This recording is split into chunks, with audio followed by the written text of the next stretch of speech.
The lesson. Oh yeah. We've got the 046 from Claymore in Adelaide, man. How you boys doing? Doing good, man. Doing good. Thank you very much for coming through. Thanks for having us, man. Yeah, you guys have got the gig later on this evening at District. Shout outs to Luke. Yeah, shout out. And yeah, so what you guys probably don't know is that, from the moment that you guys put out Run, I caught straight on. And this is one of the interviews, probably like the most anticipated interview for me personally. Because of the style of music that you do, like the whole G-Funk influence. And the video of Run, like I'd never heard of Claymore.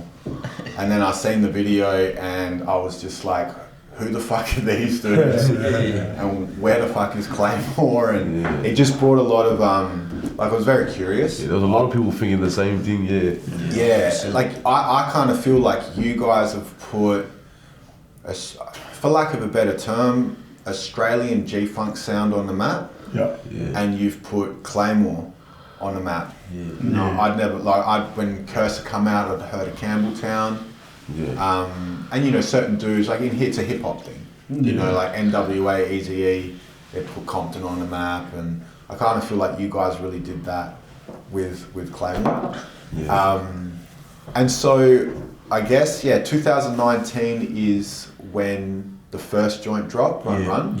And one of the memorable things for me was ET, like I think at the beginning, like the camera's spinning 360 and I think you've got the first verse. Yeah. And like you got the Loke sunnies on and shit. Still got them on, buddy. And I was just like, man, what the fuck is this? Like this is dope shit. And very unique, like Australian rap, we were kind of talking about it, there's different sounds now, like the things really progressed. You got your drill shit, you got your, I guess we'll call it boom bap sort of sounds. You've got the Hooligan Hefts kind of broke through that EDM mix with hip hop and that. And it's interesting because all those sounds to one degree or another have sort of been emulated. So like once Hooligan Hefts popped off with that sound, I've heard like other groups and other artists, make joints like that. Same with when someone comes out with drill, it comes like waves. But you guys have come through with the G-Funk sort of thing, and I've noticed no one else has touched it.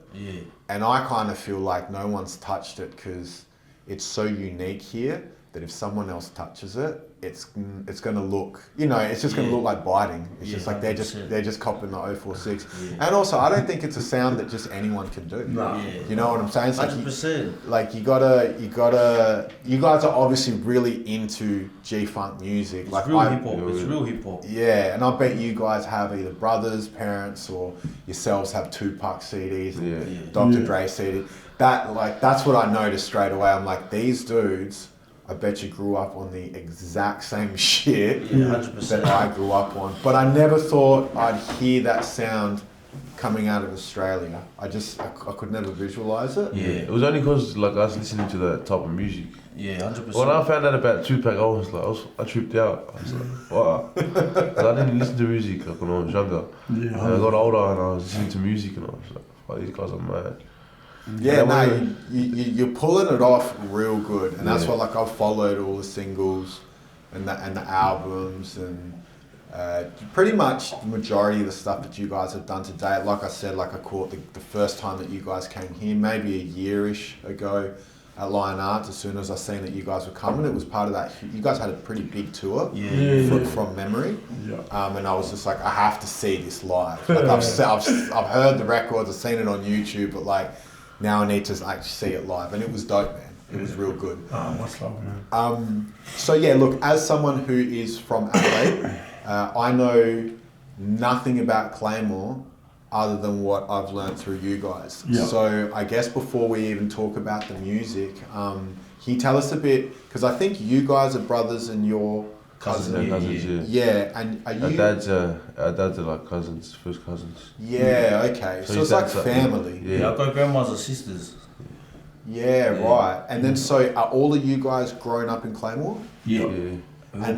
And I'm guessing 046 is the last 3 digits of the postcode. Nah. So 046 is now in New South Wales, all our landlines are 02, and then like Brisbane's all 03. Well, back in the day, like the areas had their own code for their landlines, and ours was 046.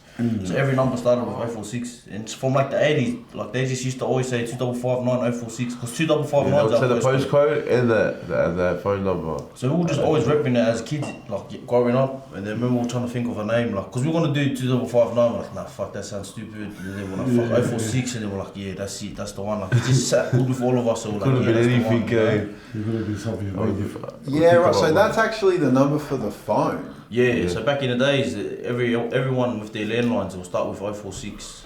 Yeah, I think around like Claymore and Campbelltown areas, but like, yeah, the Claymore boys just pretty much took that, and now when you think of 046, it's tied to Claymore, yeah. Yeah, no joke. And then so I think I looked it up once. Like Claymore is right at the end of the train line. Yeah. So we don't have a train. We don't have a train It's on station. the other side of Campbelltown. It's on the other side of Campbelltown. Campbelltown station, yeah. Yeah, okay. So we're like the other end, like when you live in Campbelltown, you got like the Claymore side of Campbelltown, and then you got like the other side, like the train station's like here, and then on this side it's like Claymore, It's like the chatty side. yeah, and then on that side it's like all the nicer areas of Campbelltown, like Yeah. actual Campbelltown, all those type of areas. So yeah. So Claymore is like on the other side of the tracks of Campbelltown. Yeah. So that's our local train station, Campbelltown train station. Campbelltown on the mill. Oh, so Claymore doesn't have its own train station? Nah.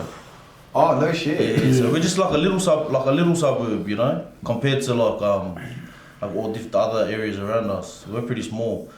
Yeah, right. See, so because the way that you guys have put it on the map, for me, I'm visualising like Claymore's this big fucking place. Yeah, no, keep visualising it like that. That's how we want it. Yeah. That's how we know. It is the biggest state. It is the biggest area. It used to be way bigger, but like pretty much all of it's knocked down, eh? So like now it's when you drive There was through people everywhere back in the day, now you don't see anyone.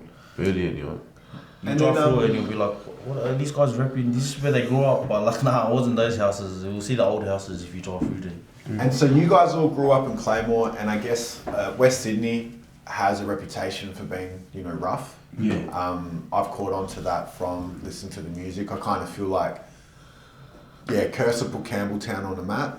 Yes. And then, But Curse's got some crazy fans. Eh? oh man, he's got the illest fan base. We went to dude, like, they bring go us out to nuts. his concert, and bro, I think that was the first time we performed, eh? yeah, crazy fans. Oh really? The first time you guys performed was on a Cursor show? Yeah, Cursor. Good. No, he's. So me and this guy performed once in Brisbane. Yeah. Like when I first got out the first time when we performed in Newtown, that was our first show that we ever all performed together, all 4 of us together. Oh, in Newtown. no So they did the shit. Cursor show. Like I didn't do most of the shows, but How did you guys link up with Cursor that early on? Did you just catch on to what you were doing and just? I think he respected the He's where we been came showing from. love from the start, eh? Yeah, straight out. I swear he showed love From the get-go. From the Yeah. get-go. Because He must have just seen I it. think he's Like, even from Campbelltown, so. yeah, because he knows Claymore as well. He's mentioned Claymore in some of his older songs. He knows what Claymore is and all that too. So he would have just seen us come through and be like, "Fucking no, boys from my area are doing it now," you know. Yeah.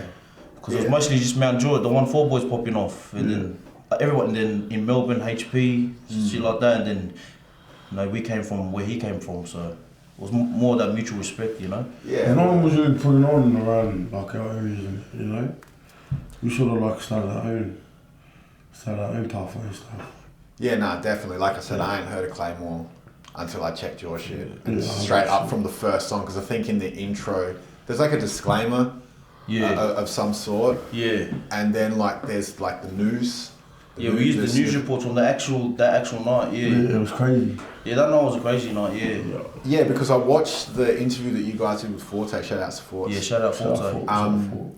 And yeah, something about like when you guys went to film that, like there was issues with the cops and Yeah, they're trying to say shut we shit needed down. what was it, a permit to have this many people in a public area. Yeah. Which none of us knew anything about, because like Nah. we used to just kick him back in front of the shop, you know, having a like that's where we used to link up as like growing up. They told the videographer, it was like you gotta shut down, you stop filming, this and that. But we didn't end up shutting down. We ended up shooting up the whole clip. Yeah, sorry, last edition. So it was last edition that filmed. They did our first video. Yeah, Last edition. It came out dope. Yeah, Yeah, like they it's did a alright. good job. I remember watching it like 3-4 times after the first time. I feel sorry for them, but because the cops were telling them to turn it off and we're telling them to keep going. Like, fuck you, we listen to. They kept recording. They kept recording, but we got They did a hectic job, but I showed that last edition. Yeah. And then, so is Claymore like? Is it a multicultural area, and is there much of like?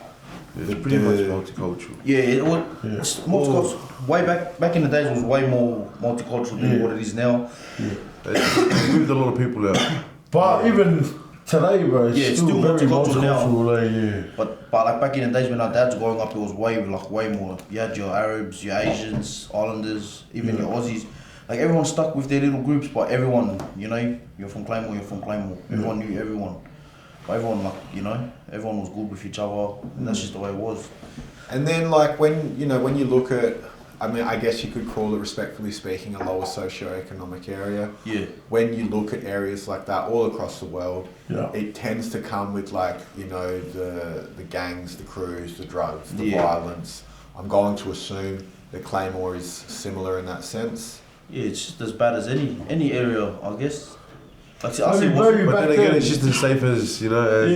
Maybe back in the days it was like that. Like, there's not really much of that going on now, to be honest. It's because a lot of, like, I'm telling you, like, probably only like 30% of Claymore is still standing. Yeah. So a lot of that's the reason why a lot of it's changed. Because the crime rate was through the roof. Yeah.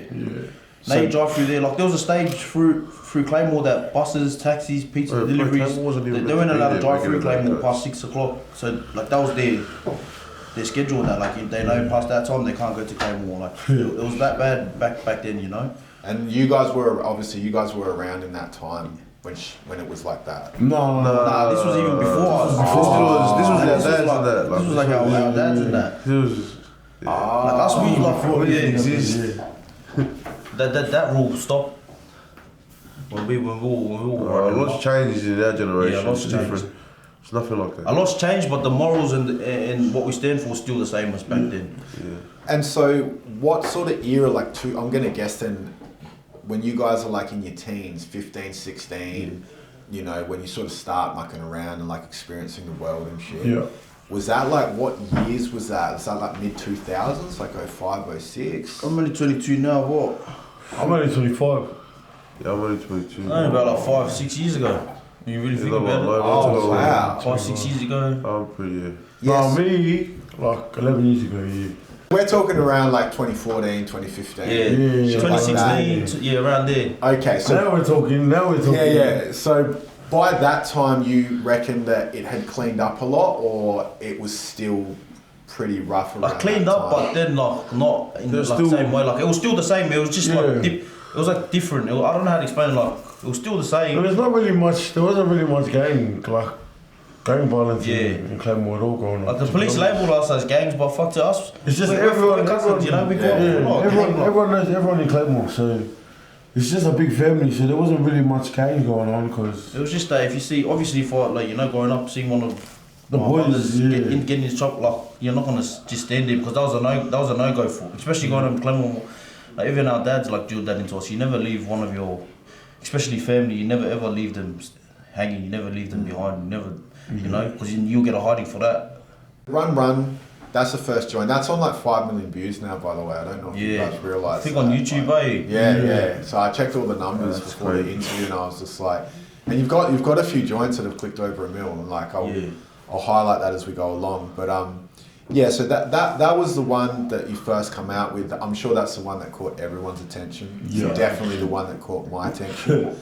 And then the song that you guys did after that, I'm pretty sure, was Just G's. Yeah. And that one really had the G-Funk sound in it. It had the synthesizer, and maybe the riff that was used I've heard in like some classic G-Funk tunes before. Like I can't remember, because you guys have got some riffs throughout your music that are from Tupac. It's like paying homage to where we got out. Like, you know, it's like sort of paying respect. Like a lot of people will see some comments, not as much now, but they'll be like, "Oh, can't you get your own style, this and that, but it's like real hip hop, bro, like, It's not even they like even that. sing That's how like hip hop their is, songs, you know what I mean? Hey, sometimes we're not even trying to be That's like what the that. guys did, It just but- comes out like that. Straight out. You That's look the at beauty of it, Nate but Dogg, Tupac, Snoop Dogg. You go through some of their biggest tracks. They're sampled from, Nas sampled his from the own. 80s disco era and shit like that. It's like we're just carrying on that legacy. We're not stealing their style. We're not doing nothing. We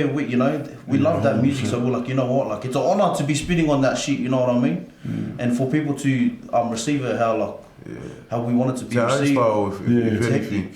Well, like you said, like if you are a hip hop fan, you know that hip hop in itself actually comes from funk, soul, Straight out. like it's sampled music. Yeah. You know what I'm Everything's saying? sampled. Yeah. So the people probably that are in the comment section or whatever that say you're just They're buying just carriers, shit, bro. they don't actually know Yeah, they're actual uneducated. hip-hop Yeah. culture. Because I think also Yeah. now something that's happened is like with so many styles now, you've got drill and you've got, I don't know, like the EDM-ish sort of Yeah. thing. A lot of the people that are into Oz rap don't really necessarily know the history of hip hop. Yeah. If that makes any sense, especially like the young, and you guys are young, so you'd have a young audience. Yous obviously know what's up, Yeah. but I think a lot of people probably don't, Yeah. and that's why they confuse paying homage with just stealing someone's Yeah, shit. 100%. Like when I seen it and heard it, I instantly knew what was going on. Yeah. Like I said, I'm like, these dudes love G-Funk. Yeah. It's in them. That's why the music's coming out the way that it is. Yeah, 100%. And look, Just G's, I think, is on, that's over 2 million now. Yeah. So your first two joints are both clicking I in think the that's just on millions YouTube now. too. Yeah, this is just YouTube. I didn't check the Yeah. Spotify streams and shit like that. But just when I was looking at that, I was just like, fuck. Like your first two already clocking in the We wouldn't have millions. afford it, to be honest. Yeah. We'll be doing millions of Yeah, views. 'cause we made the track for us, like for us to listen to, you know, Yeah. and like for the boys and the older boys, you know, it's just for the area, Yeah. for it to pop off the way it did, like millions of people listening to our, not even That's just in crazy. Australia, That's New crazy, Zealand, but like everywhere. Even if like we go through our Spotify with artists, you know, and, like the countries that are on there that listening to our music is crazy. Like fuck, you don't even heard of these countries before, you know. Like at least like 79 countries listen to us. So Really? Yeah. God bless the internet, huh? yeah, straight Straight out. up, man. And I think like obviously the first joint that you guys put out, you guys have just put that together Yeah. Yeah. as homeboys, Yeah. and just shot a video and you can tell, like all the boys in the video, it's just like this is just a bunch of homeboys that have got together that love rapping, and they've thought, fuck it, we're Yeah. gonna record this song, probably like the way that it sounds, and then it's just like we've got to shoot a video to it because that's the era that we're in. Yeah. You kind of need visuals, Yeah. and it's come out dope. So I'm assuming that's completely independent, Yeah. right? But then when you've dropped Just G's, that was actually on a label. Yeah. BHQ labels, yeah. And so I'm assuming that BHQ saw Run and were like, fuck, we'll pick him up early. Yeah. And then so was that a proper deal, like you guys actually signed to that label? Yeah. Yeah, it was a proper deal, but it wasn't a proper deal. Because the label was a bit trash. So yeah, it wasn't really a good deal. Yeah, we didn't really know what we were doing, you know. No hate, like we got no bad blood with like. Yeah, no, them, no you bad know? blood, just, yeah. It's just we were uneducated ourselves too, so we can't like we didn't really understand. Obviously, we're all young. We didn't understand no business side of shit, you know. But so that was just for a little time. Like we got no bad blood with them too, so like, we still speak to them sometimes and that. So everything's all good. Yeah. Well, that's a very common thing. So what often happens, it's like that sort of thing happens all the time where people put out a song and they're caught off guard with how much attention it draws. So then a label will approach them, and when you don't know, Yeah. being approached by a label seems like, fuck, we've made it. Yeah, 100%. And it can sort of feel like, if you don't know, it can feel like, if I don't do this, I'm missing out on an opportunity. Yeah. But then once you sign and you start to learn the game a bit more, then often people are like, maybe this wasn't the best Yeah. deal to sign. Yeah, 100%. You know, and then it becomes a game of, how do I get out of Yeah. the situation? So I'm assuming that's pretty much what you guys experienced. Which look, that's how you learn, bro. exactly, that's what I was going to Yeah, say. you get Like, better too. you learned from, you know, going 100%. through From shit when we first and started making to now, mistakes. like, we've grown a lot, eh? Yeah. We understand there's way more to it than just making music, you know? Yeah, there's the Way whole more. business side of it that comes along. And like you say, you don't learn until you make music that pops off 100%. and someone actually wants to take you on Yeah. board. But that Just G's joint, that was the first one that you dropped on that label. Yeah. And then after that was Urch with Sydney Young'uns. Nah, Streets. I don't even. I got no clue. Oh, I don't know what job they went. I don't know. We did Streets. You did The Streets. Yeah, because that was my last song that I did for a while. Yeah, okay. And then that, now that one's got 2.5 million views. So that's also in the millions. And that one, I can't remember, I think that kinda or did have the G-Funk sort of sound. Yeah, we did it. We took a bit of a right turn with that one. Yeah. We wanted to showcase what we could do on anything, you know. That's why a lot of our music now too, like we still, you know, we pioneered we call it Oz Funk, you know. Yeah, Oz So Funk. that's what we go under. But we still do we do pretty much everything except for drill, you know, because we don't really we came out, we ain't drillers, we're just G's, so. Yeah. But I reckon we could fuck a drill beat up if I go straight out. Easy way, straight out. bro. Why? You let any beat, but like, we'll whip it up. But yeah, that's pretty much it. And that was one of the things I liked about that hook. It was like, why did you guys decide to make that such a distinct thing? Because it's in the chorus. It's like, we're not drillers, we're just G's. I think it's because, bro, like, we're getting labelled as driller. Like, everyone's like, oh, just another Oz drill group. And it used to, I don't know about these two, but it used to piss me off, eh? I was like, fuck, we're not drillers, bro. I didn't really Fuck. care, eh? Like for me, like personally, I used to see, I'm like, fuck up. It was annoying when people used to put us under that label as Oz drill. Because we didn't really classify, or me, I didn't classify us as drill, like drillers and shit like that. So that's sort of where that song came from. Yeah. Just to make a statement, let everyone know we ain't drillers. Well, and again, see what I mean by like, I never thought that you guys would drill. Yeah. But I'm a bit older, I kind of know shit. Whereas in the younger audience, will just bundle it all together. Yeah. It's just like, Yeah. it's like Aussie rap street music, it's drill. Yeah. You know? Whereas in like drill requires a certain beat, I guess, and certain content. Yeah. And then I think maybe after the Streets, then you guys did Urch, and that was with Sydney Young'uns. Yeah, I'm pretty sure.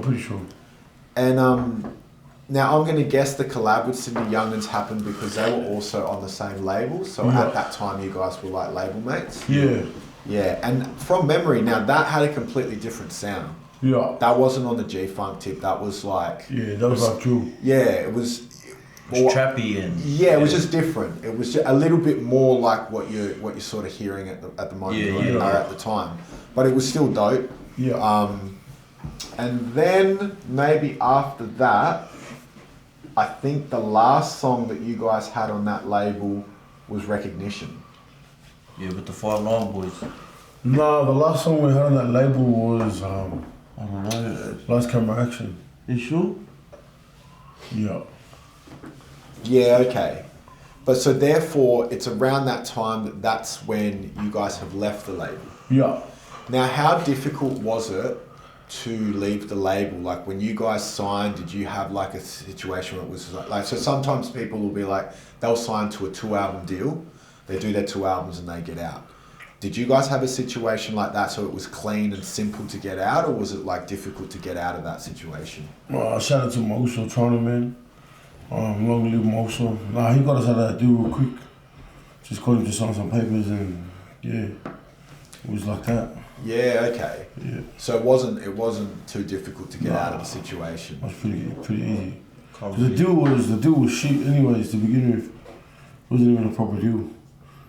Like, I didn't even sign my contract. You're like Ice Cube in the NWA. This guy's seen his contract signed straight away. Well, you didn't sign too, That's what I'm saying, but you know, I didn't see the even sign contract, it. you think you made it? Yeah, straight I out. thought I made it straight away. We were thinking, oh, fuck, someone wants to offer us a contract. Like, We never seen that contract. you know what I mean? And then so let's say you guys had 5 or 6 songs on the label. How far into it did you guys sort of start feeling like, obviously when you signed, you know, you're keen, you're like, yeah, this is dope, we're going to do it. But how far into that situation, like how many songs in, for example? So when this guy got locked up, We thought it was we were like 2 songs in after that. We thought we were queen. Oh, fuck this, I don't We didn't want to do the music anymore. Yeah, it was just me and this guy. And so why did it? Is it because you got locked up that you didn't want to do the music anymore? Yeah, or? pretty much. So I mean, this guy just felt like, what are we gonna do? I don't think we're gonna change anything. I don't know I don't think this is for us. Maybe for larger, but not for us. But then Koza came along and Shout out Koza. Shout out Koza, my mom. Yeah, if he didn't do everything that he did for us, cause we would have stopped music. He kept us in check. Like he always spoke to us every time. Every time he would see us, he'd give it to us straight away. Yeah, 100%. And he was saying this from the start before we went, before we HQ as well. He was spewing. He seen the potential and he didn't want to let it slip away. Because in this industry, you know, like if you take a big gap, it's fucking hard to come back from it because someone's gonna take your spot. Yeah, 100%. There's one person who knew Oz rap too, like that. Like Kosa, NTER, like he loves everyone, like all the Oz rappers and that. Like Kid Curve. Yeah, so like mainly his idea for like those Still G clips and all that, like blessings and that. He got the actors. Yeah, he made sure everything was set and that. He'd take us to our stuff. 100%. Actually, now that you mentioned that Kid Kirby, my shout outs to him because I reckon he had a joint that was a G-Funk joint. The West growing up in the West. That was dope. Yeah, I fucking listened to that back in the day. Growing up in ours, because when we filmed the clip from Forte, where our track that we did with him. Yeah. I told him, mate, I was like, fuck, but I still listen to your song growing up in the West. Because that's like a G-Funky song, Yes, straight out. that's what I'm saying. I'm like, now that you mention, I'm like, yeah, he did it and he did it well, but he didn't stamp it, if you know what I'm saying. Whereas in you guys stamped it, like you've repeatedly done it. You got the low riders in the clips, and like I said, you're flipping classics from Dre and Tupac and shit like that. And so what you're saying is about halfway through that deal, that's when you got locked up. Yeah. Okay. So I got locked up, but not long after we released Streets, but we were signed to that label already. So like, I got locked up while we were signed to that label, in like probably a quarter way in to that deal. Yeah, okay. And then, so that would have been like, what, 2020? 2020, yeah. Do you mind telling us what happened with the situation where you got locked up, like why you got locked up and like the situation around it? Yeah, everything's done now. Well, yeah, I got done for a big charge too. That's why it was a bit how's it going? Because I was only 17. So my first charge was a murder, but then I didn't get convicted of that. So that's how I got out. My charges got lessened than that because they just threw the highest charge that they could. There was a few of us. There was like 8 of us, and then like 2.5 years into my lagging, we were about to go to trial, and then they dropped that charge because they knew that we were gonna beat it at trial, so they didn't want to waste the taxpayers' money and shit like that. So they dropped my charge to a Afraid, and I got out straight away because Afraid is a minor charge, like for anyone. And then so I got out. I went for bail straight away, got out. And then for that, then we did that Blessings track. That was my first track back. And then we did Still G's. Fucking hell, man. So at 17, you got slapped with a murder charge. Yeah. Might sound like a silly question, but how did it feel at 17 to get slapped with such a fucking heavy charge? Well, bro, it didn't probably hit me until I was probably 6 months into my life, when one of my colleagues, bro, freed him up for now. He copped the actual charge, so he got 18 years. And then when I heard about that, I was like, fuck, bro, this is it. Like, it didn't really hit me until I found out he got on his sentence, and I was like, fuck, bro, I could be in here for a long time, you know. And then fuck that, it was a bit, but you can't really like be down in there because you're just gonna, if you be depressed and shit, you're just gonna do your time hard. So you just gotta like pretty much kick on with life and just like block out the outside world and just live in there, you know what I mean? Or else you're just gonna make your time so hard. So that's pretty much the way it is. And then so even though you were 17, so you're a minor, you're underage. Yeah. Do they still put you in like adult prison? Yeah. So I was in juvie. Because if you get done before you're 18, like as a minor, you can stay in juvie until you're 21. But if you get done while you're 18, then you go to jail. So my plan, I was just waiting to do my trial because it was me and one of my other boys, Lonnie. He's out too now. Yeah, I was waiting for my trial, and then like, if we got a long time, then we would have ended up in jail. But we're like, fuck, we'll just stay here, stay in juvie until we finish our trial, because jail's a whole different kettle of fish. Different ball game up in there. And then, so how far into your time in juvie? So you've obviously been arrested. They've thrown you in juvie. They've charged you. Yeah. How far into your time in juvie did they then drop the charge? Oh, 2.5 years when I got out. Oh, so you were in there for 2.5 years. So we were supposed to do a trial the next year after I got done, so 2021, and then COVID fucked it. And then so we had to wait another year. Because when you go for a trial there, you got like, by the waiting time's like a year for a trial. And then, yeah, so then we had to wait another year.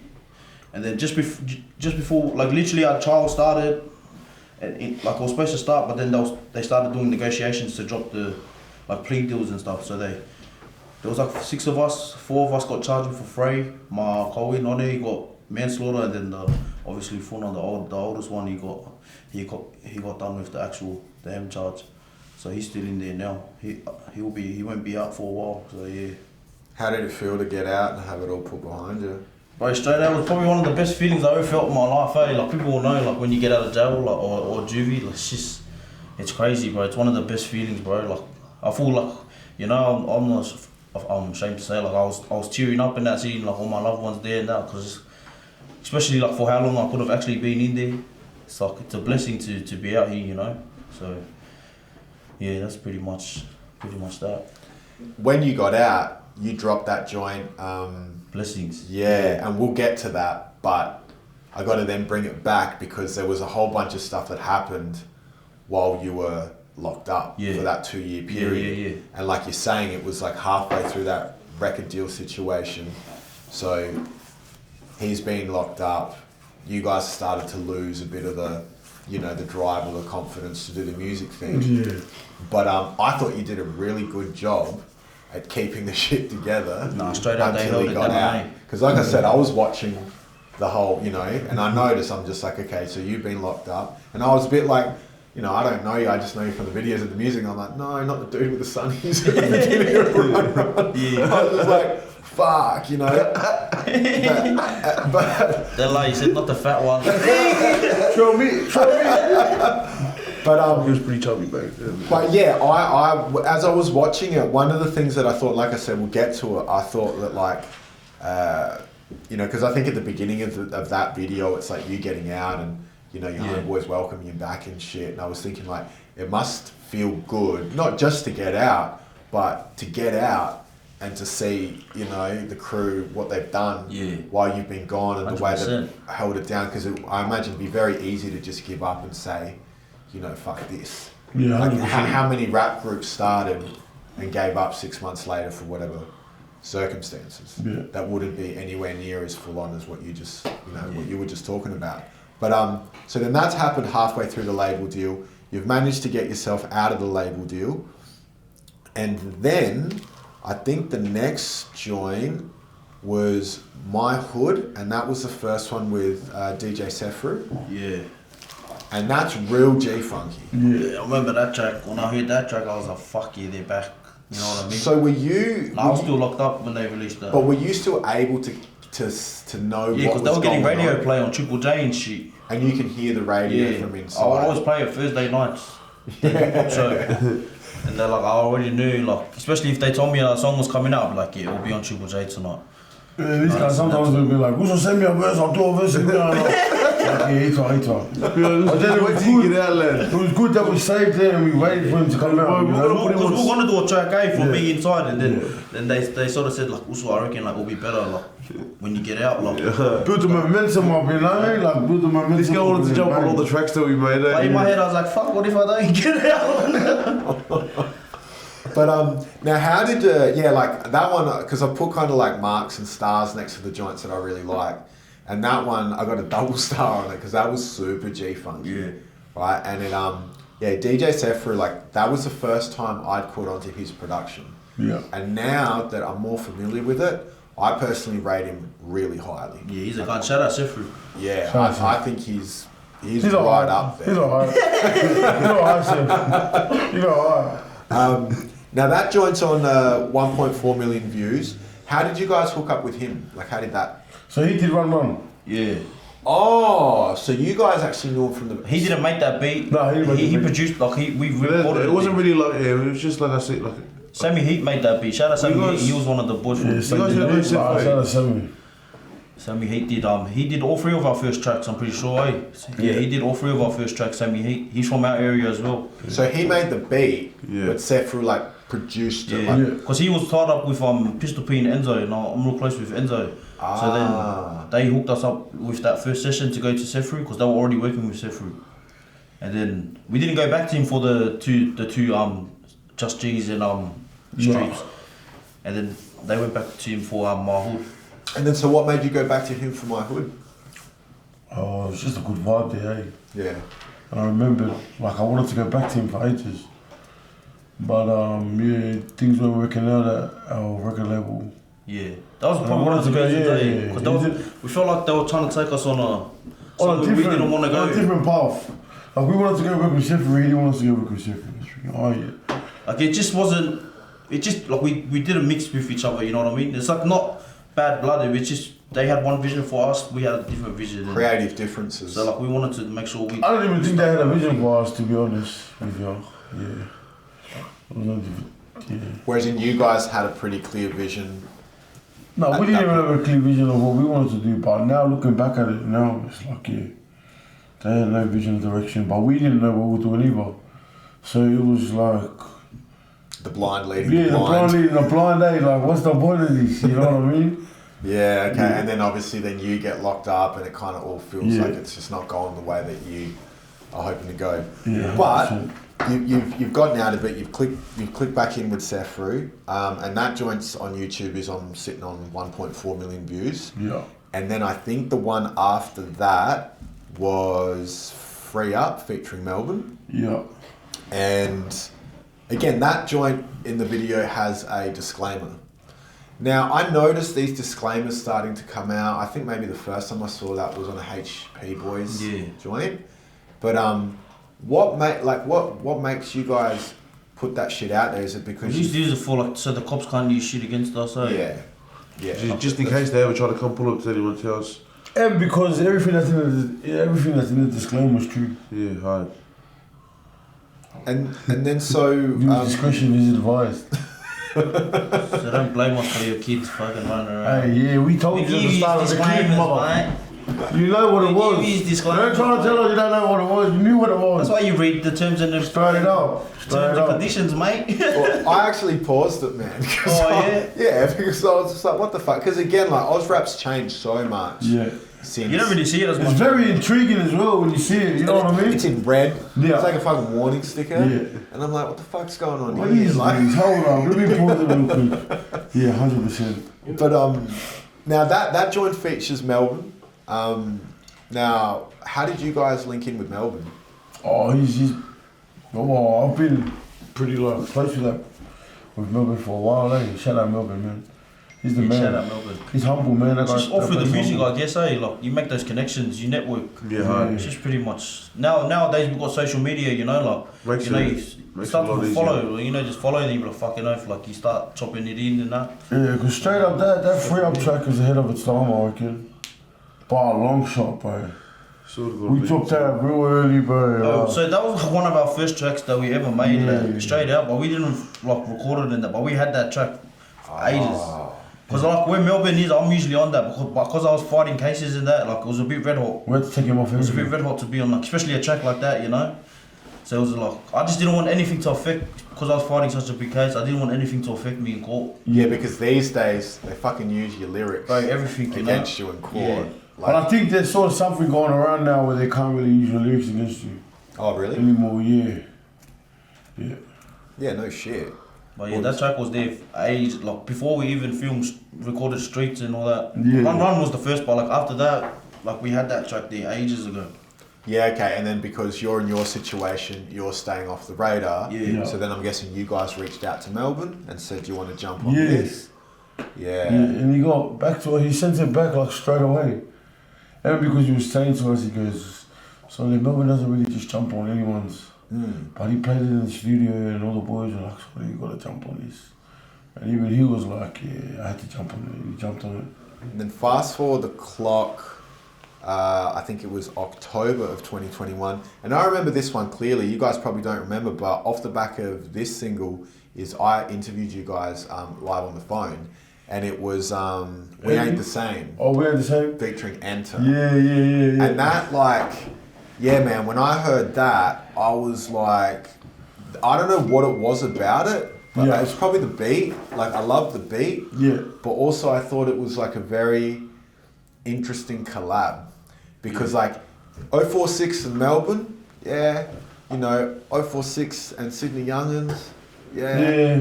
But 046 and NTER, I'm like, what the fuck? Like, it just seems, NTER's like old. He's a guy, we classify him like gutter rap, you know? Yeah, like we it's classify those old like Cursor, OGs OGs gutter rap, you know? Yeah, and it's just completely different styles. Yeah, 100%. And I don't think, like, I don't know all of NTER's catalogue, but I hadn't heard him on that kind of beat. Yeah.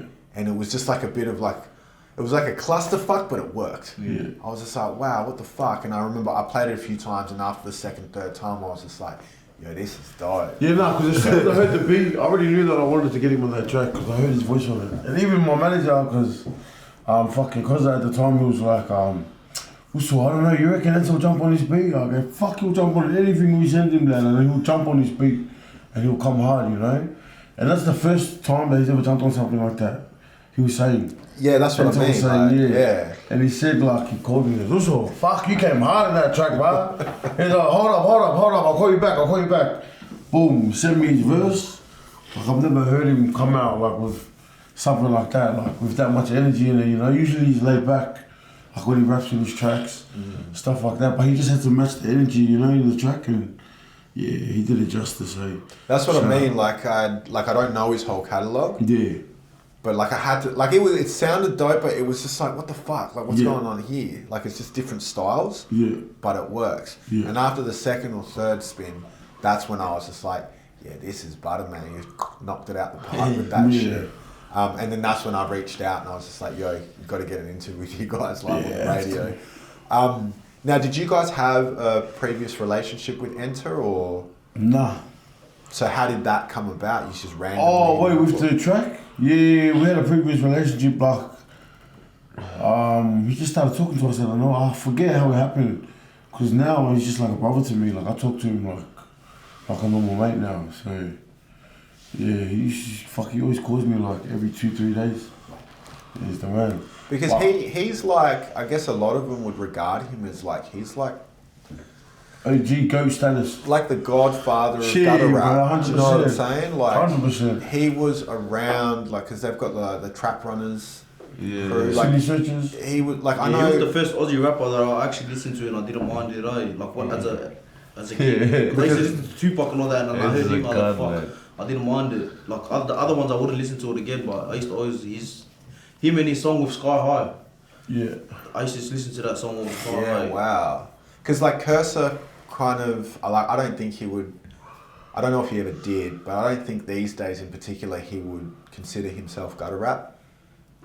He's just OG rap, that guy. Like, these days I think, I hear Cursor and I see Cursor and I just think it's just ball of shit. It's just like, you can't even classify what exactly, Cursor's doing right now. Cursor's Cursor, it's like lifestyle. He's got his own flavour. But when he first come out, because you got to stuff. remember, like, I think when he first come out, like, let's say 2010-ish, right? Prior to that, with Oz Rap, predominantly what was getting pushed was stuff that was like the Hilltop Hoods. Yeah. Now, in Adelaide, people didn't really know that while the Hoods were doing their thing, that people like NTER, Sky High, even Forte and that were doing, I guess, what was quote-unquote gutter rap. Yeah. And so that's what I mean, like, NTER's like the godfather of street rap. Yeah. Do you know what I'm saying? And so when you guys got Sort of him, like more that underground scene, like in America they have the underground scene. yeah. And so when you guys got him on, I was just like, oh wow, what the fuck? And because everything fit, because like even the way we rap, it's like cut out, but we're doing it on G-Funk. Or like we're doing it on some kind of, like every one of our songs is telling our own story, you know? Of how we had it, or what it was like growing up fast. It's just a storytelling process, eh? Yeah. The next one was Run and Game, Yeah. which I really like. Yeah, running game. Yeah. Yeah, that one's alright, Well, it's from memory, like that's a bit more smoother. Yeah. Like, you know, it's just a bit different, but I liked it. I was just like, it's something that, you know, you see that you're cruising and a chick chums in your car. Yeah. Like it's chill. You know what I mean? She's not going to be like, what the fuck is this? Yeah, 100%, 100%. And that's produced by Sephru as well. And I think it was after that single, then you guys dropped your first album, the Proctor album. And that's 10 tracks. Now these days, you drop EPs, and albums and stuff like that. And 10 tracks, I don't know if you guys are very familiar with like Nas and Matic, like his first one. But that's only got 10 tracks. 10 tracks is kind of like, or at least back in the day, it was like, is that an album or an EP? Sort of thing. And these days it's an album. Do you know what I'm saying? Because albums tend to have like 12, 13 songs max on it. 13 or 15. And EPs will have like 4, 5, maybe 6 at tops. Do you know what I'm saying? And like I thought, once you drop the album, from me, it was just like, man, these dudes are here to stay. They're really about it, because it's one thing to drop singles. But I'm sure you guys found, like, how did you find the process of putting an album together versus dropping singles? So with the album stage of that, it was crazy because we didn't know what the fuck we were doing. We were just making tracks. So back then, us and Koza, we sort of called it like a mixtape. But I sort of hate calling it a mixtape because we actually put our time and effort into those tracks, you know? But now looking back at it, it's more of a mixtape, you know? So we put together of all the tracks that were just there, that we had. But Yeah, because that was my next question, is like, of the 10 songs, were they all singles that you'd already dropped and you just put it together? Or were there some songs on there that were like exclusive to that album? Yeah. But the majority of the album was songs that was already released, or like half of it, or? I think like half. The whole track, I swear that all of them were.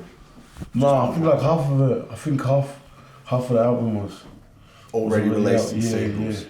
Because we had the same ones on it. Well, we didn't really have to do the album, but we like there's more of like a history thing with the album, you know. No, it's not even that. But it's sort of like back then, but like the people doing like the big artists, and they were actually doing, like, who was doing albums back then? That's what he was saying, like, you know.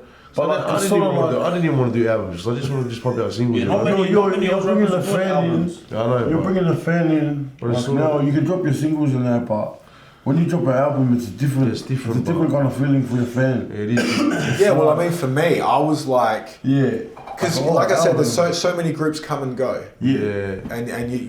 But then when the album come out, I was just like, oh man, these dudes are serious. Because I know that to put an album together is a completely different process 100%. and much more time consuming, and a lot of energy goes into, you know, that album. And so when you dropped that, I was just like, all right, here we go. Like, after this, let's see what they do off the back of this.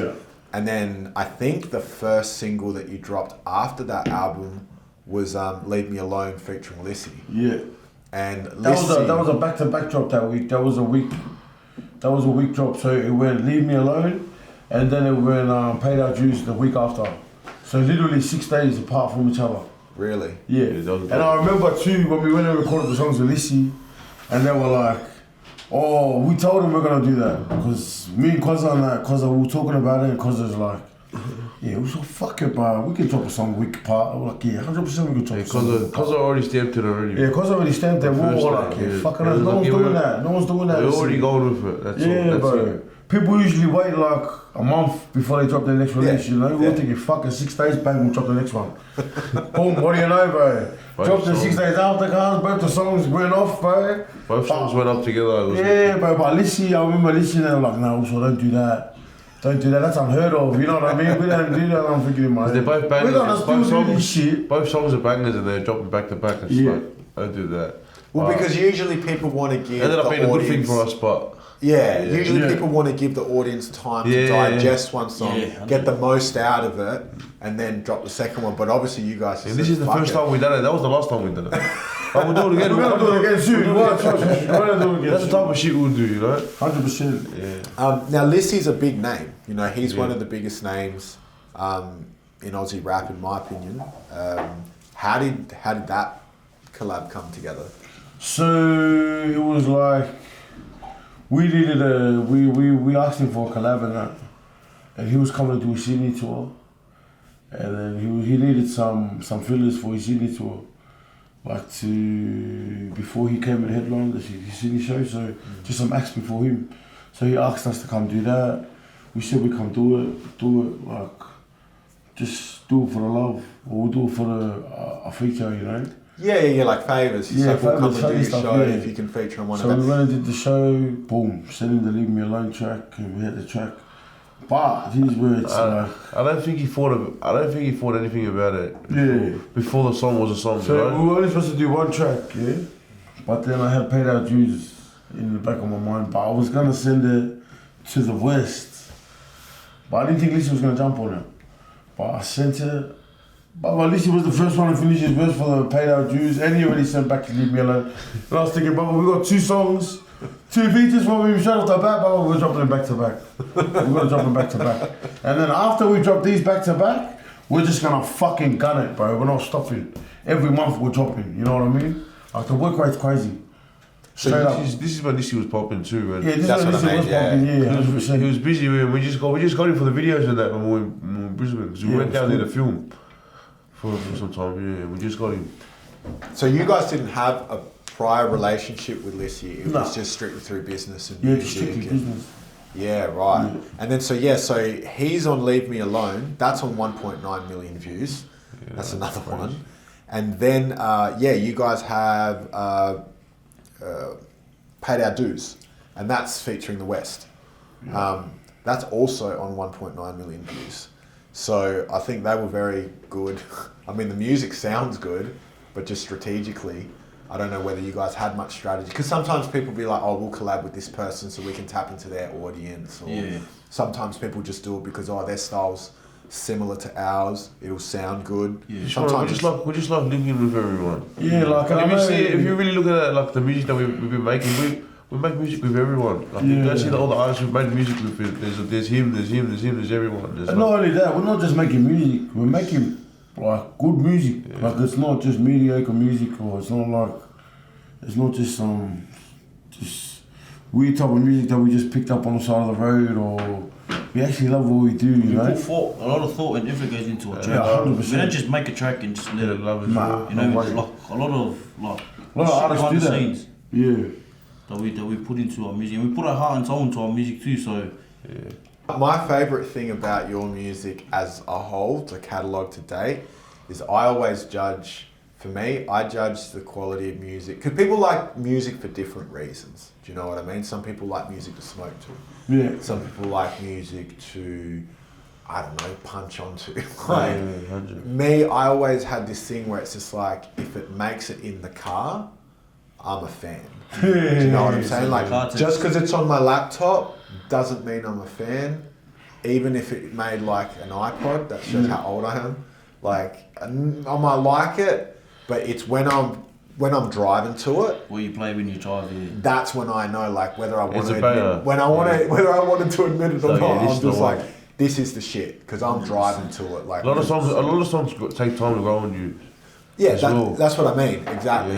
Yeah. Your stuff for me though, it just tends to hit pretty quickly because it's just the style of it. Yeah. And that's what I like about it. It's just like I can drive to it. And like I said, you've got songs where, like there's a lot of Oz rap artists, you can't drive to it. Yeah. It's too abrasive. Yeah. It's too... You're gonna go punch on. You feel like you're gonna go punch on after. Yeah, it's very rough.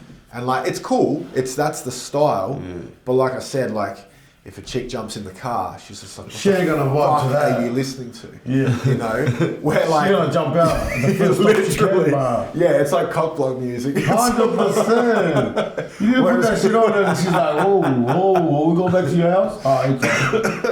But yeah, like with you guys, it's cruiser music, you know what I mean? It's just like something to ride to.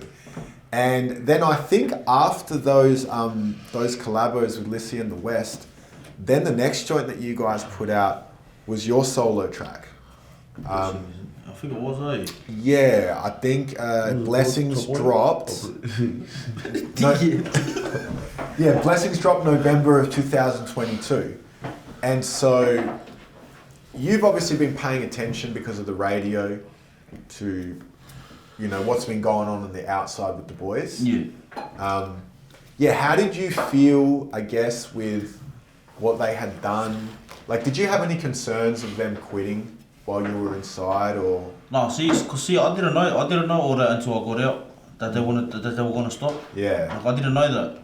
And like, when I heard that, I was like, fuck, bro, like, lucky you did. Because when I got locked up, like, I was hearing their tracks and that, and it wasn't like the same as what we were doing. And like, you could tell, like you could tell it was different. And then it was like significant when I heard my hood, and it's just fucking made me so happy, because I was like, fuck yeah, the boys like, now this is the shit, this is the music that we make, this is us. Like, that was a sort of like fucking oath. And then like to hearing the stories, like when I got out, they didn't even tell me, like, or cousin that saying, like, bro, you know, the boys were gonna quit and that, and I'm just like, fuck, bro, lucky they didn't quit, you know, like, everything happens for a reason. Yeah. So did you guys have no communication, like there's no visits or? No, like we spoke a little bit, like we spoke on the phone and shit. So you had, yeah. Because okay. in juvie, it's hard, like, you gotta get shit approved in that, because you're still a child, like, in juvie, in their eyes. So, like, it's mostly like family, like your parents and that, like, you gotta get it approved and all this shit. If you have criminal records, it's hard to go visit, like, it's not like jail where you can just go visit, like, it's a bit harder. Yeah. And so this song, Blessings, did you write that?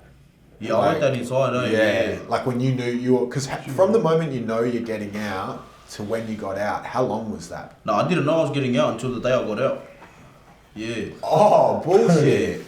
So it wasn't planned or anything. So I didn't know I was getting out so when my charge got dropped, as soon as my charge got dropped, because then you have to wait for sentencing. So when you go there, for anyone in their case, you know, you'll get found guilty, not guilty, then they'll give you a sentencing date, which could be, which mine was like 6 months away from. So I went for bail straight away, like the next week. And then even going for bail, it's a 50-50 chance. The judge could say no bail, or could give you bail. And then I was out on bail for like 6 months, and then I got sentenced. Yeah, then, right. I ended up getting 3 years, 4 months all up. So 2 years inside and then 14 months parole. But I did some of my parole inside. Yeah, okay. And then what were the conditions of your parole, like when you get parole? I mean, obviously, like when people get parole, everyone's conditions are different. Yeah, so they gave me the basic ones, like no drinking, no alcohol, no drugs. You can't leave the country, or you can't even leave the state. You don't have to report anything. You just can't fuck up again. And they gave me another one, which I thought was stupid. They said they gave me an NA, which is a non-affiliation. They said I couldn't mix with any Claymore boys, which was very, cause like I didn't understand that. I was like, like, my little brother's a Claymore boy. He was like, my dad's a Claymore boy. Like, what? I can't. All my family from Claymore, they're Claymore boys. Like, it wasn't even like a gang. It's not even a gang name. They just said Claymore boys. Like, so that was a bit. I got that one dropped. Yeah. Because it was a bit like, what the hell? Yeah, it's ambiguous. And so the day that your charges got dropped is the day that you get out? Nah, so my charge got dropped, and then I pled guilty to my charge. Yep. That I got dropped to, and then a week later I put in an application, like that day I put in an application for bail, then a week later I went for bail. And because it's a lot, if with court you can't just do it then and there, you got to set a date. So I went for bail the next week, and then I got bail, got it that day. Wow. I think it was July.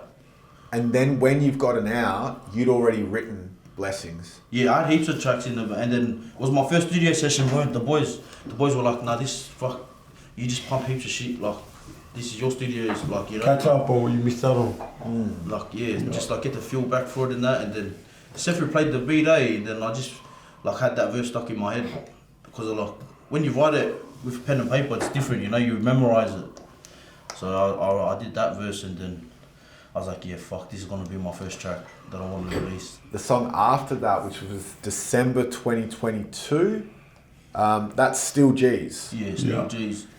Now that one, I think you guys, it's like a flip, rendition, tribute, whatever you want to call it, to Dr. Dre Something But a G thing. Yeah.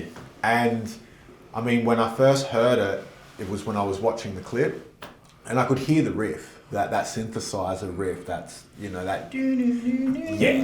Right. Yeah. So I instantly knew. So I'm just like, oh, cool, they've done it again. Yeah. Right. And so I'm already into it.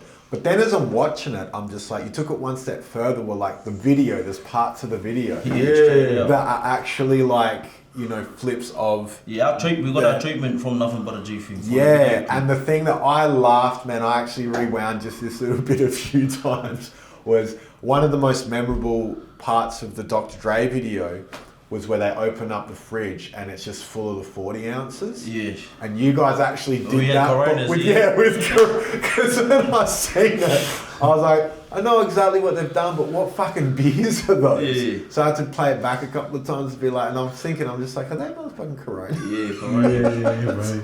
Right. And so why, I guess, why the title Still G's?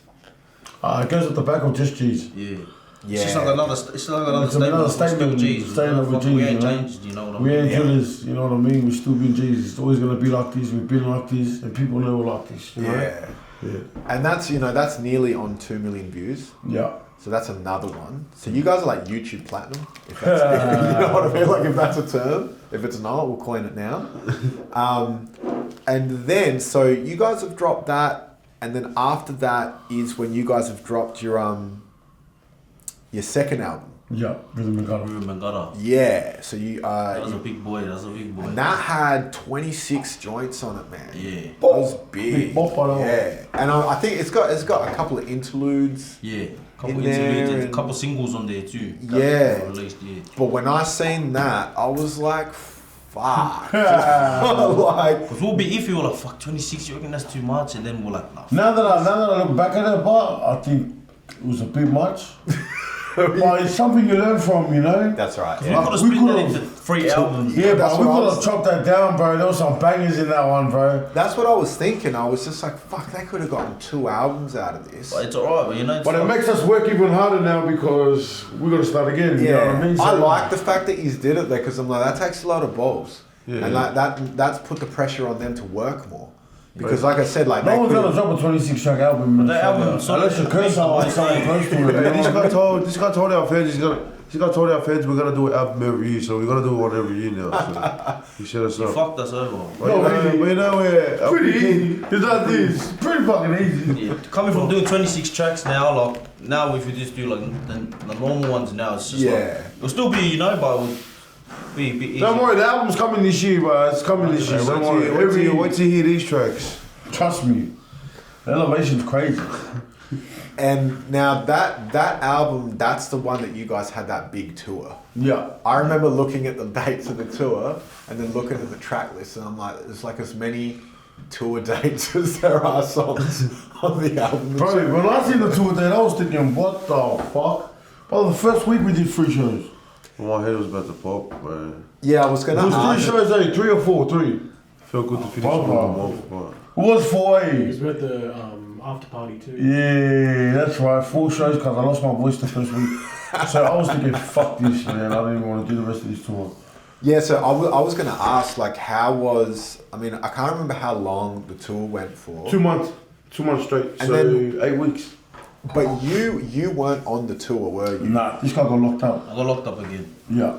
Oh, okay. So then let me rewind a bit. So when you guys dropped Still G's in December of 2022, you were still out? Yeah. Okay. But then, between then and when you dropped the album, were you already back in? No, I was out. Okay, so you were out, you experienced the Literally release just of the before we were album. about to go on tour. Okay, Yeah. and then can you explain to us what happened that made you have to go back in? I just got done for a fight in the club. There's something dumb that happened at the club. Yeah. It was just people trying It's a little scuffle, but to be funny cunts. But People trying to test you because you got a Yeah. profile and a reputation. which is kind of annoying, you know, just because I was just with family and that, but fuck, Yeah. it is what it is, you know, like, fuck. All It's good hard for us to then, back yeah. down, like, this is what's instilled in us. It's hard for us to walk away, but Yeah. we've got bigger things to look onto now, and it's sort of like, it's a good eye-opener, you know, and it's like, fuck, you learn from your mistakes, and I wouldn't change it, you know, because it made me who I am, so fuck, yeah, I wouldn't 100%. change nothing. So when, it's in a nightclub, someone's just been a fucking smartass, I'm guessing. Yeah, They're it's just trying been to fire. test you. I only got done, it was just another afraid, but it's because I was still on parole for the... Yeah. That's You the can't- only reason. Yeah, because you can't do anything. Because when I got when you're sentenced, parole. even the judge was saying like, bro, why is he even in jail? Like, it was just a fucking shit show. Just because of who he was as well, the cops Yeah. just, they wouldn't find anything to try and do us. See, me and this guy's never been locked up. Never ever in our lives. Too smart.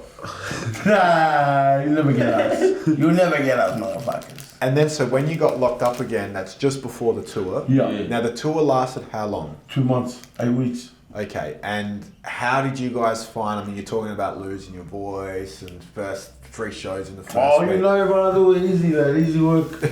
Fucking nothing, bro, you know? What was your biggest shows? What cities showed you guys the most love? Melbourne, Brisbane, bro. You know what? Every city showed. Even Adelaide. Adelaide showed some kind of love, bro. Like, I jumped in the crowd in Adelaide. You jumped in the crowd? Yeah, bro. I jumped in the crowd, bro. I remember People caught you? Yeah, bro. That's hectic. It was mad.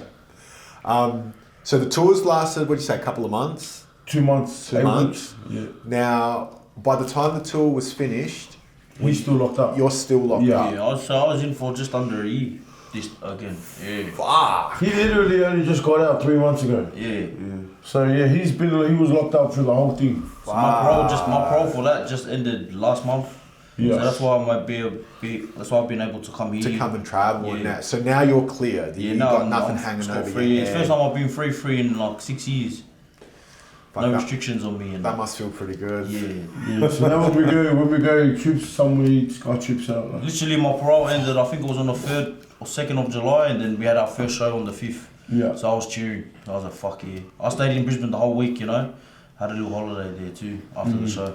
With the tour, there was an article about like you guys had to cancel some shows in Sydney. Yeah. Were those shows part of that tour? Yeah. Okay.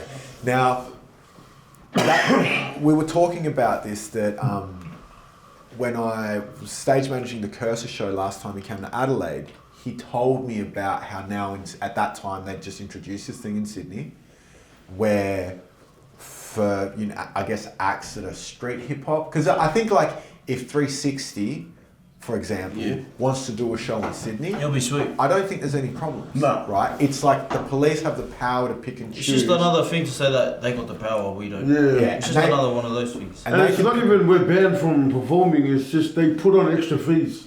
Correct. That's So what fuck it these is. guys, I ain't paying these fucking coppers. I ain't paying them coppers Fuck just that to shit. drive there. We already paid fucking tax, we ain't fucking... We sold out both our Sydney show and the Wollongong show. And they're the ones that you had to cancel. Yeah, because we had to pay a 15 grand on top of what? Of everything that's already been Yeah, paid. all the costs that it takes to put on a show. Yeah. So I'm going to assume that what's happened is you guys have announced a show, you've been selling the tickets, Yeah. and then your management will get a phone call Yeah. that says, From the hey, venue. Yeah. yeah, But the police press the venue. Venue, They and don't then press the the ve- artist, they press the venue. and then the venue has venues to get contact scared. the artist. Yeah. And they so, do shit like little sneaky shit, like they'll look into the venue, make sure everything's spick and span, and your licensing's all up to like everything. They threaten the venues and shit with that type of shit. so the venue gets pressure to cancel the show. Yeah. So they don't say you got to cancel the show because they can't do that. Unless, so what they do is they impose a fee. Yeah. And then, correct me if I'm wrong, but what the fee is allegedly for Protection. is so that there can be more police presence, Security, more police. security. Just in case something happens. Right. Now, the interesting thing that I find about this is like when I watch old mafia movies and shit, and people are just like, you can't do this unless you pay us X amount of money. Yeah, bro, It's they're the like biggest gang in the whole world, bro. Right, so it sounds, right? It Extortion. sounds a bit like legitimate extortion Yeah, straight up. to certain acts that they have an issue with. Because like I said, I think if like certain acts, I just use 360 as an example, Hilltop Hoods, I don't think they're going to have to pay this fee. And I remember Cursor telling me about this because I'm pretty sure he was telling me about it because he had to pay it. And he let me know, it's just like, it'll be interesting now, because now that he's paid it, it kind of sets a precedence. Yeah, straight So up. the police will be, the police will be like, all right, well, if he's paid it, then, you know, we're going to get other people to pay it. And if they can't pay it, tough Just shit. some more NWA shit. Yeah, which is really unfair because not everybody grosses the same But it's only amount. in Sydney, where we're from, our hometown. Mm. It's only like in Sydney. We can go anywhere else, like we're here today. Like we can go anywhere else and perform. We can go to New Zealand perform. There's no problems. There's no problems what to do. And I've never seen like punch-ons like any of the shows. As much as like there is punch-ons at the clubs, it's not our fault. If you could sit, not that you're ever going to get the opportunity to, or maybe people have, but like, you know, they say communication often, lack of communication is where often issues happen, and lack of communication is why things can't get worked out. Yeah. If you guys ever had the opportunity to communicate with the police that are behind this, what would you guys be saying to them in order to try to convince them to ease up with this kind of shit? Nothing really we can say to them, mate. Like, we've been dealing with this type of shit our whole lives. It's like, it's now everyone can just see it. Like, yeah, straight up. Our music speaks for itself. We've been dealing with the we're not doing no pressure. gang violence, nothing, but our music is like motivation. And we don't have dramas with no one in the scene. Like, we don't we put all that shit's We do in our music past, and man. purely music and that's it. Nothing more, nothing less. Music and that's it. Now, when I read this article, Yeah. and like, when I found out about this rule, I thought that's pretty fucking hectic specifically because they can choose. It's not like it's a blanket rule for all acts. Yeah, they just choose who. They can pick and choose. So that puts them in a position where they can discriminate, right? So I thought that was pretty fucking hectic and unfair. But then in the same article I read that they've even said that they will try to go as far as getting certain songs removed from streaming platforms. Yeah, they've already tried, yeah. Deemed like where you guys are talking about content that they don't want. Yeah. So it's That's where the fans come in. That's where building a fan base comes in. Like us coming to like Adelaide right now, us being here in Adelaide doing these shows, it builds all that. Like us doing that regional tour last year, everything has like got that support, Yeah, like everything has a meaning towards it. Like you can go do your festivals and be a big artist and be a one song hit quitter, but it takes more than that to be an artist and keep dropping hit after hit after hit after hit after We hit. can go to most cities in Australia and sell out a venue. Yeah, straight up. So, Yeah. we're going to rural cities in Australia, and we're packing it out. You know what I mean? I'm not trying to talk big about ourselves, but it just goes to show like how loyal our fan base is. Yeah, we don't 100%. have one song that just pops off. Like they actually when we see them like rapping our songs back to us, and like it's like fuck, people are actually like know our lyrics, and like it's just hectic. It's just mad feeling, And that's why I say too, like a lot to the artists is be real. Not only in your clips, but be real to yourself. Yeah, I think that's what helps us, because we're the exact same how we are in our music and in our like videos and vlogs. That's what we are off the camera. Because if you want to go showing off, you got diamonds, this and that in your clips, your fans are gonna expect you to be rocking diamonds 24/7, bro. You know what I mean? They're expecting you that you're living this lavish lifestyle that you're not living. So just give them be real. Because that's how you build your fan base as well, because your fans, they grow up, not only that, they grow up with you as well. So it doesn't really matter if the police take you off any type of streaming platform or whatsoever, your fans will follow you anyway. And we got some pretty good fans, bro. But shout out to our fans. Shout out to big you. love to you guys. And so you guys say that they've tried to take some of your shit down, but they haven't had success? Not ours, but I heard that what you said as well. Like, Yeah, I don't know if two they're trying to certain take ours, artists. but I've heard that they were trying to take it. But I think that'll be a bit hard for them to do that. Yeah. Yeah, because now you're stepping into like some fucking hardcore censorship type shit. Because the way they YouTube and that, they'll look at it, they're like, they're making us money. Like, why would we take their stuff off our streaming platforms? In December of last year, Kim said that's when you've dropped your first solo joint. Yeah, And that's almost at 1 million views as well. that's what you're on.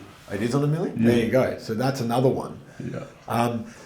And that one, correct me if I'm wrong, you guys took the Tupac I Ain't Mad At Ya, Yeah. the key, which is a classic, and I picked that up straight away. I was just like, because you even took before it gets into the da-na-na-na-na-na, it's got that piano intro, right? And I picked it up there. I was just like, what the fuck? And then I was wondering if it was going to stop there and go into something different. Yeah. But no, it went into the same thing. You have to. Yeah. You can't. But if you do that beat, because I was waiting to do that beat for ages.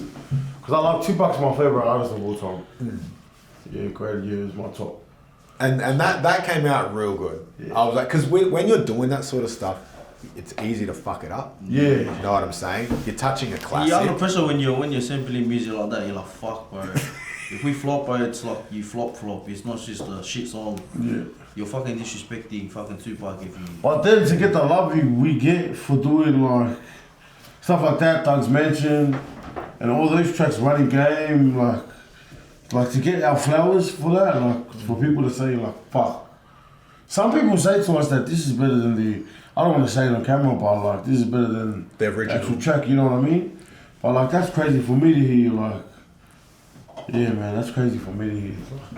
Well, I mean, being from Australia, you know, it makes it more relatable to people from Australia. That's what we sort of like too, because like when people listen to it, they're like, fuck, they're just like us. Even if you're like a white boy like from Australia, or like, you know, you're not an islander, you still fucking pretty much grow up the same. You're just different.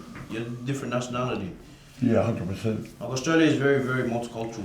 Yeah. Very multicultural. Yeah, very, very multicultural. That's a good thing about it. Yeah. And I think the last joint that you guys put out, which was, I think, 2-3 weeks ago, was a joint with Forte and Lil Easy. Yeah, shout out Forte. Yeah. Shout out Forte, Lil Easy, man. Yeah. And I'm going to guess with Forte, in my opinion, Forte is the best networker in Australia. Hustle hard, television, that place. I see him everywhere. Yeah, straight out. Like, he knows how to put himself out there. He doesn't even have his original Instagram page. No. Like, he has his new Instagram page, or something happened to his old Instagram page, and you still see him everywhere. So, I've always just thought, man, this dude is the best networker in the whole game of Australia, man. Like, he is just everywhere. And so I'm going to assume that he's the one that made the song come together with so we haven't really met Lil Easy, like, because he's Forte's connection. They've known each other for like 10 years or something.